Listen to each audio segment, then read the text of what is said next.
You thought you were, but you are not you and never were.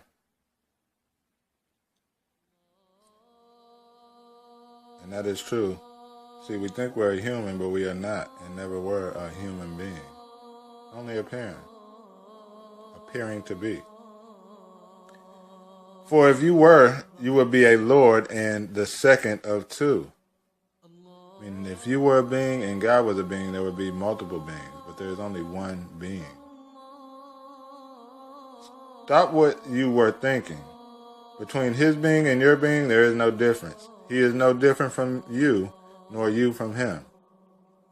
If you say in ignorance you are other, then you are stubborn, so that when seeing ignorance disappears, you become submissive. This sort of union is more separation that becomes union, distance that becomes closeness, and through such as that you believe you become suitable. Instead of all that, abandon the intellect and understanding by the light of unveiling, which is the undoing of what never was, so that what you are still safeguarding does not escape you. Do not debase yourself by associating any other with God, for associating other with God is debasing. Whoever truly knows their self knows their being is not their being, nor other than their being. Rather, they know that they are the very being of God, without being becoming the being of God, or entering into God, or coming out of God, or without their being existing along with him or in him. They see their being as it was before becoming into being, without the need for passing away, effacement, or the passing away of passing away. For the passing away of something implies that it was previously existent, and that in turn implies that it exists by itself and not by the power of God,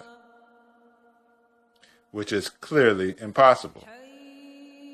It is evident that the knowledge that the knower has of their self is the knowledge that God has of himself, because there is no other than he. By this self, the prophet meant being. The being of the one who reaches a spiritual level is no longer their being, whether inwardly or outwardly, but rather it is the very being of God. Their speech is his speech, their actions are his actions. And their claim to the knowledge of God is the knowledge of God has of himself through himself. Because of ignorance, someone may hear this claim as though coming from a person, or such are one's actions, or through the coming of a person, and so see them as other than God. But this is only because they are seeing themselves as other than God. Wow.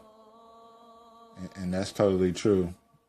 When one says, I am God, they're only looking at the individual flesh in mind projections. And so that's who they believe you're saying is God. And since they see themselves as separate from God, they're saying, no, you are also separate from God.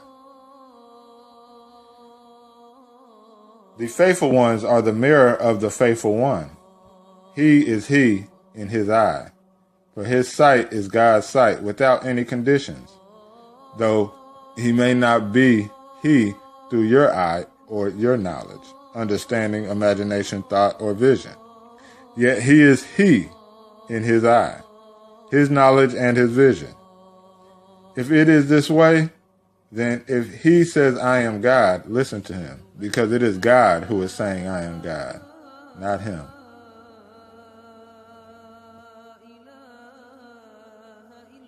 You have not reached the point he has reached, since if you arrived there, you would understand what he says. And this is what I try to tell some people, that you can't understand what's being spoken until you arrive there, and then you will understand all the words that were spoken prior.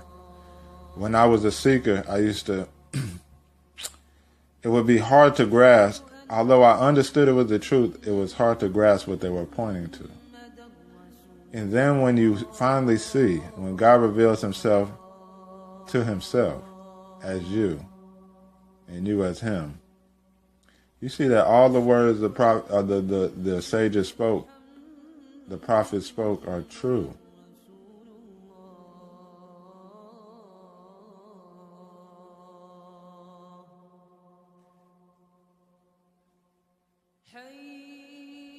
To summarize, the existence of things is his existence, without them existing, but only he existing.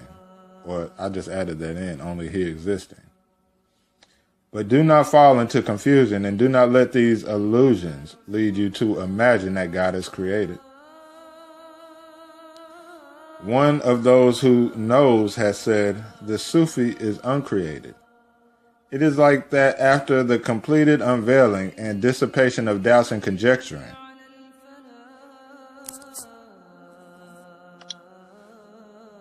But this spiritual nourishment is only for the person whose nature is larger than the two worlds.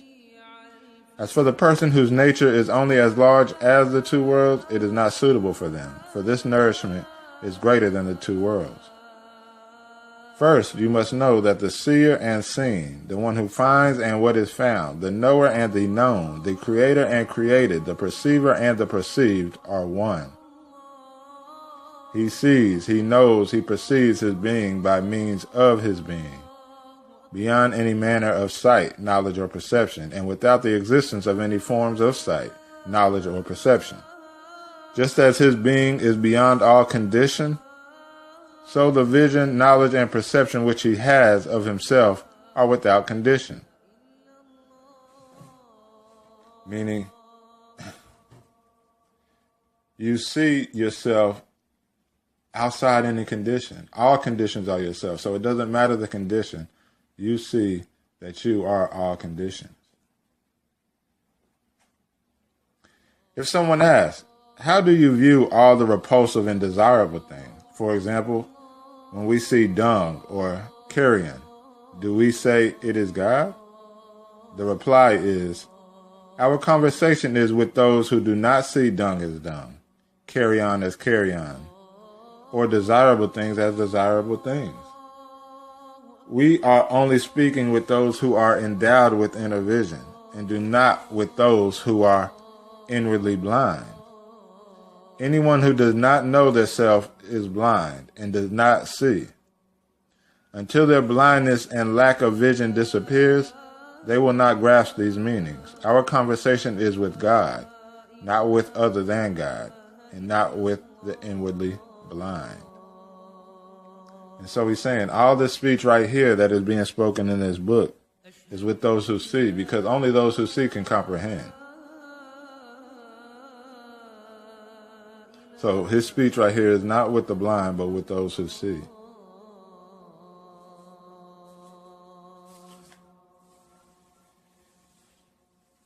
Whoever reaches this spiritual station knows that they are no other than God. We are speaking with those who have determination and energy in seeking knowledge of their self in order to know God, and who keep afresh in their heart the image of their seeking and longing for union with God, and not with those without aim or intention. If someone objects, God has declared that eyes do not perceive him, but he perceives the eyes. God is the subtle and well-informed one, and you are maintaining the contrary. So what you are saying is not true. Then the response is, okay, what he's saying is, okay. He said God has declared that eyes do not perceive him, but he perceives the eyes. So this is someone saying this. Basically objecting that you don't know God because it is clear that, man's eyes don't see God, but God perceives the eyes. God is the subtle and well-informed one, and we are the contrary, or humans are the contrary.